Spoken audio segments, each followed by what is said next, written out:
I've been here almost a year in January, and I got a year left. I got 2 year term soon.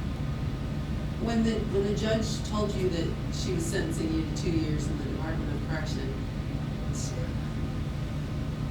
paint that picture for me of how you felt that day and what that was like in that court. At first, when she told me, I ain't believe her. I thought she was playing, and it didn't really kick in until I got back here, and I just thought about, I got 2 years. I can't leave for 2 years. I was mad. Regretted some of the choices I made. So what were the choices? What happened? I stole a car and took the cops on a high-speed chase, and I got battered a juvenile staff. Battery on a juvenile? Yeah, when I was in juvenile before I came. So what was juvenile detention like? Because that's different than here. Tell me about juvenile detention. Basically, most kids are just there for a couple months until they get released, but then some kids are there until they get sent here. And I knew I was coming back here, so they couldn't really do nothing to me, so I was acting bad. And I hit a staff, and they pressed charges. So what's it like to live in detention? If a kid were watching this and he had no idea what juvenile detention was like, well, they're different all over the state. It depends on your county. But my county, if you're good, they got a thing called upper level. If you're good, you can be, if you're on upper level, every day counts as 2. So if you're sentenced 6 months, you're really doing 3 if you be good. But that's not like that in every county. But what's it like to sleep there? Is it like cells? Tell me about exactly what it's like. Well, there's rooms. You each got your own room. You got to ask to do everything. The bathroom's not in your room. You got to go to school. You get 1 hour of rec. It's been a while since I've been there. Other than that, you're in a cell. Yeah, you're in the cell most of the time.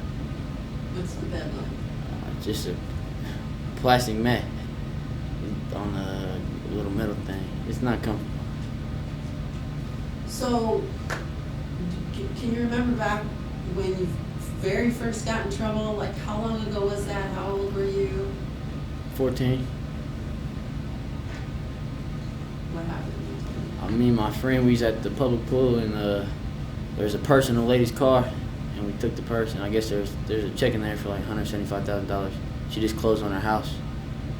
We went and returned the purse though, but they still got us with the theft because we still stole it. That was my first offense, so they let me go on probation. And then really ever since I got put on probation, I ain't been able to stay out of trouble. Why not? 'Cause I don't like authority figures. I had a hard time listening to authority. In school, I used to get in a lot of fights and stuff, so every time you get in a fight at school or skip school, it's a violation of probation. You go back to juvenile. Where did that start? Not liking authority? Can you remember? Probably school. In school, I ain't like getting told to do. So many kids tell us that. And that, did this start like in grade school? Yes, ma'am. Do you think it had anything to do with your home life or your neighborhood? Or can you think back to what? Probably my parents got divorced. Probably that's probably the reason. That's mainly the reason I started getting in trouble and stuff. Did they get divorced when you were little? Yeah, I was about 10, 11. I started getting in trouble in school. And eventually got in trouble with the law. Ever since then. So would you say basically from age 10 on you've been in Yeah, trouble? but I didn't get, I'd say that, but with the law, it's been 13, 14. So what do you think the cops in your area think about you? Are you labeled as a certain kind of kid, or what? They think I'm going to be in prison for the rest of my life. I don't think I'm going to ever change. Really? Yeah. Why do you say that? Because they dealt with me for about 4 years now. They know I run from every time they try to stop me. I'm always stealing people's cars and stuff, drugs. What makes you want to do that? It's just fun. I don't know. And it's easy money. So is it mainly about the money? Yeah. Do you feel like you need money because money's something you didn't have at home? No, it ain't. My mom had money. I just didn't like asking my mom for money. I like to get it because she have 3 kids. I felt like I was grinding. Had to ask her for nothing. Did you feel sorry for her, or you just? I wouldn't say that. I didn't want her to spend her money on me. I wanted to see if I could get it myself. Did you ever train to get a job? Or? Yeah, I was a lifeguard, but I ain't like that. But that's old me though. I'm changed.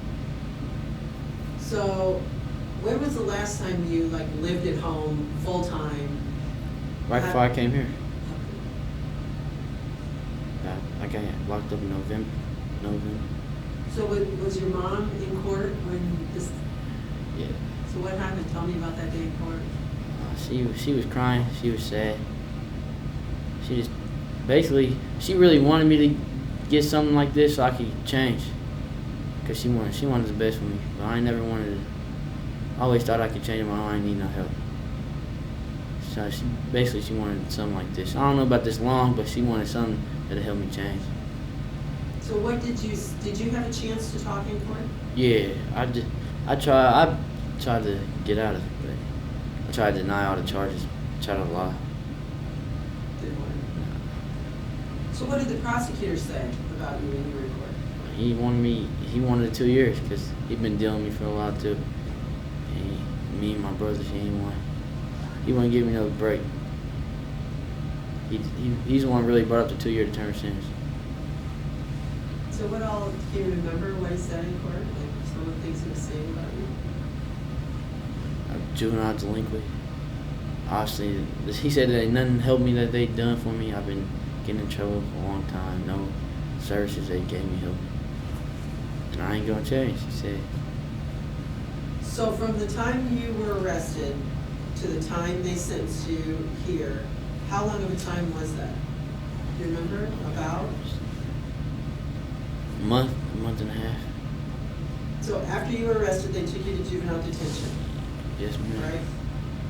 And then what happened? From the night of the arrest? I pled guilty to all my charges. The possession of stolen property. If I wouldn't have pled guilty, I probably would have been back here about March. But since I pled guilty, it was faster. Because there was no way to get away. I was in the car when they caught me. So I pled guilty. So I have court probably every 2 weeks. Probably about three courts, and then they sentenced me. I didn't get I had a program at first, interim sentence, when I came here. And then since I battered the juvenile staff, I had to go back for them charges. And they said a 2-year DT for that. Explain DT to me. Determined sentence. I can't leave until 2 years up unless the judge just changes their mind. Do you know if there's any chance that? I'm gonna write her after I get my diploma in the serve safe thing from Donny Hall. Do you get any visits from him? Yeah, my mom come every 2 weeks. It's pretty good. Yeah. A lot of kids don't get it.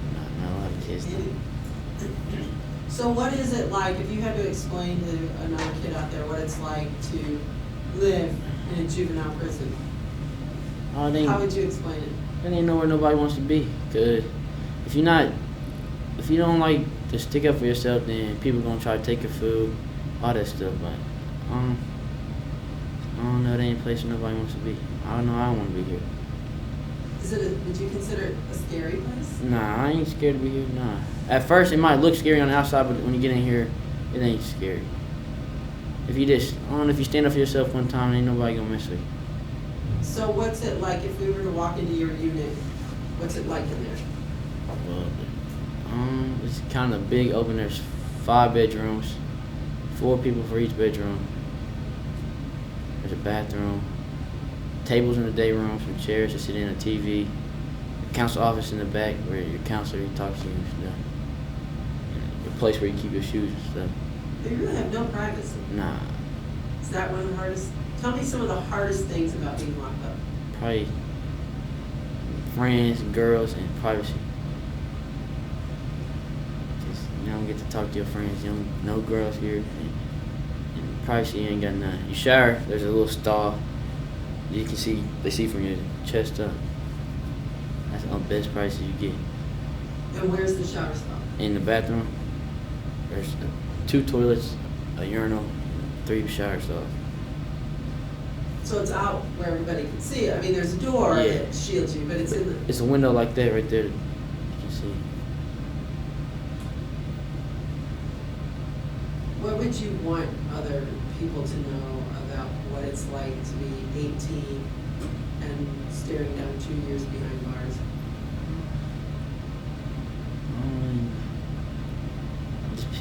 I don't know. I don't know. They should make right decisions. I don't want nobody to be here for 2 years. I know if I could go back, I'd change my decision and listen to my mom a long time ago. How do you mentally, you're still a kid. I mean, most 18-year-olds are out, you know, going to school, having fun, in their senior year. How do you mentally get through this? I like to stay busy. Not thinking about it a lot. Like I work Dunny Hall in at Rec. I try to stay busy. Because I know if I don't stay busy, that's when I start to think about stuff and I get mad and I act out. What sets off your triggers? What can make you mad? Authority. I don't like getting told what to do. So basically, I try to follow most of the rules I can, but so they ain't gotta say nothing to me. But some days it's hard. 'Cause I just want to go home. I do the best I can. Do you count down the days? No, I don't count. I still got a whole nother year. I use the other DTs as my calendar because we all basically spread out. So when the closest one to me go home, then I start counting my days when I'm the next one to leave. So, what's your biggest concern for the next year in trying to get through it?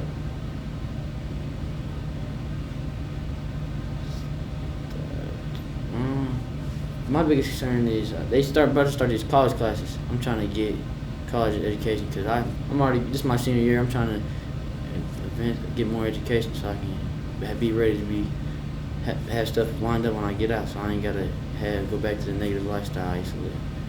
I got goals and stuff. So when you're released, will you be released back home? Yeah, my mom could come get me. So are you afraid to go back to that environment because all those same bad influences might be there? I'm not really afraid, just nervous because it's been 2 years. It's gonna be 2 years. Same people ain't gonna be there. I just gotta have my mind on straight. Get a job. I'm gonna be 19, so I have to get my own place. Are you gonna be able to tell people no? Yeah, I ain't got a problem with that. Usually, I used to have people do stuff with me.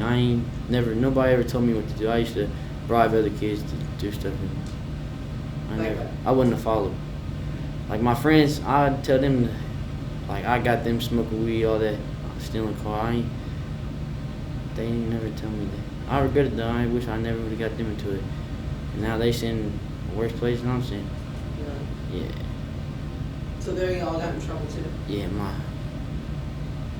brother just got sentenced 2 years in prison. Is he older than you? Yeah, he's 19, a year older.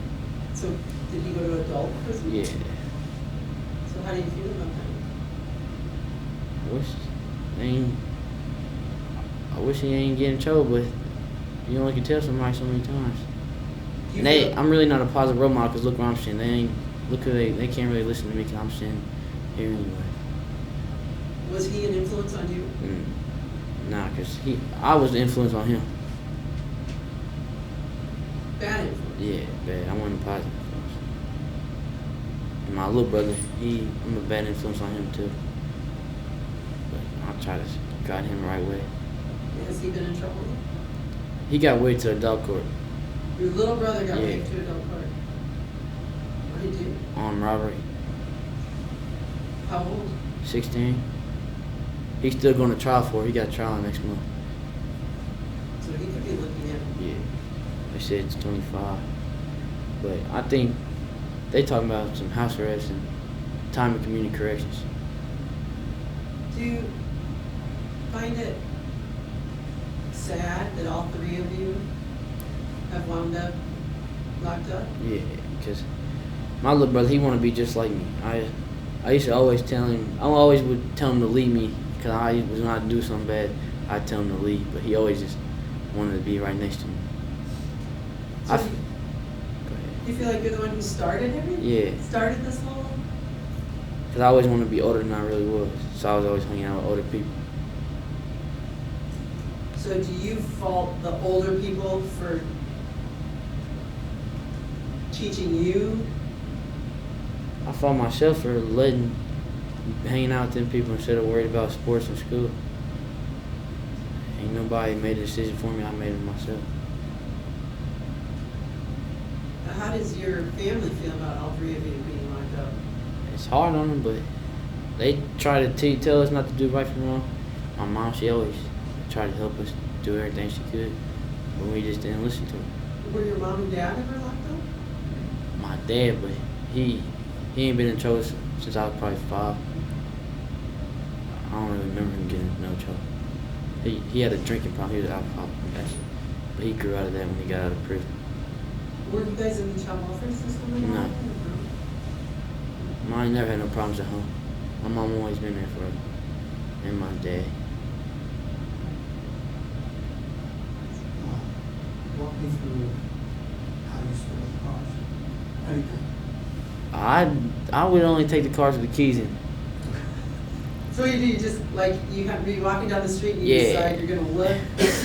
We would, like, say we going somewhere, like, I only did it really in the wintertime when it's cold outside. We'd be walking somewhere, like, somewhere far, and we'd walk down the street, and then, like, you could see somebody get out their car and lay the keys in, and we just take them. Or in the middle of the night, we go to a rich neighborhood, and a lot of the people didn't think nobody would take their cars, so we used to just take the cars.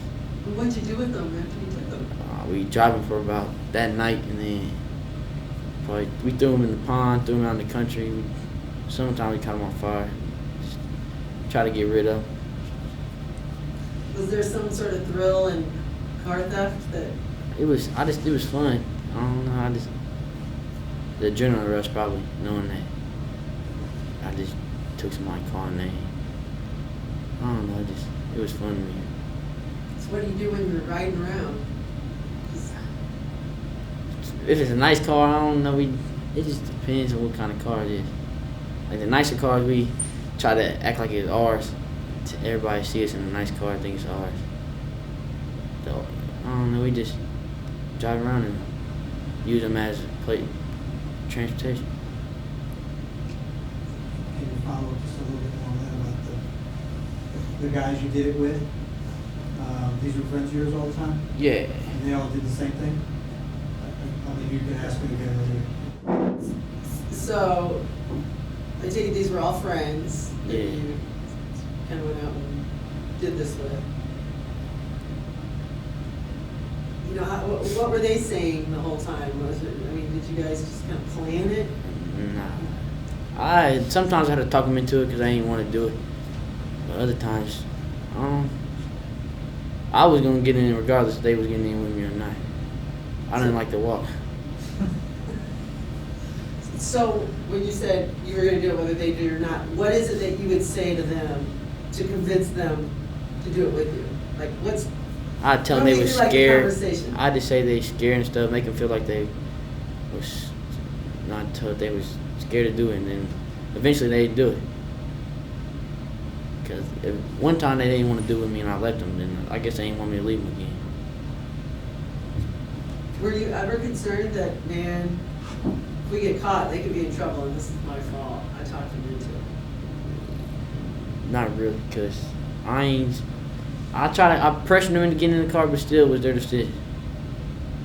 I ain't hold a gun to them, I ain't do none of that.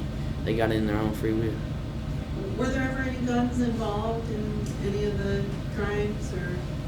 Not this car stealing crimes, but some of the time we rob people, but we ain't never shoot nobody though. We act like we put at them and they give us what they want, like drug dealers and stuff for their weed.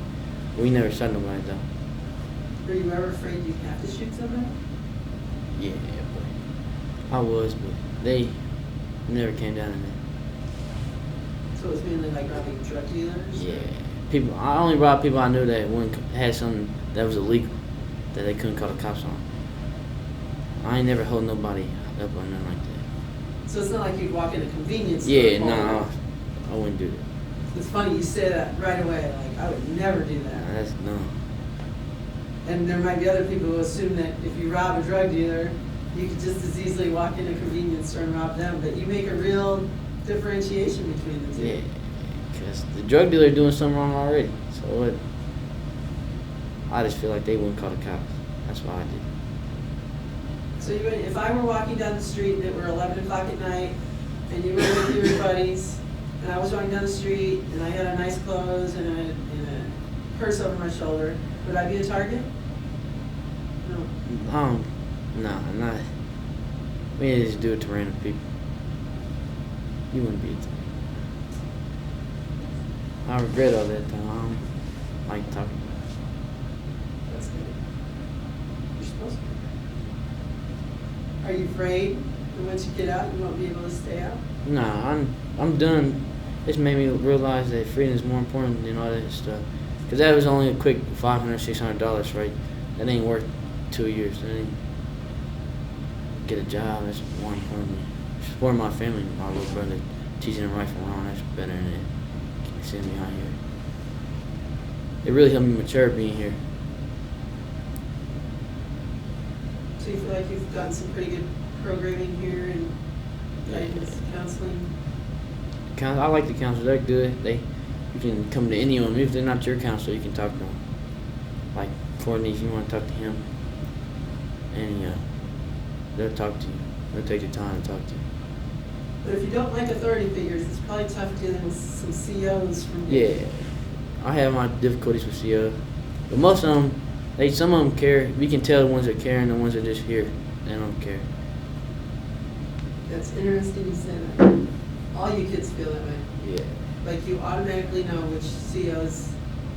Because the ones that just, I don't know, some of them just let us do whatever. Like, that's the ones you can tell that they don't care. They just here for their money. And the ones there are other ones that hold you accountable, write you up and stuff.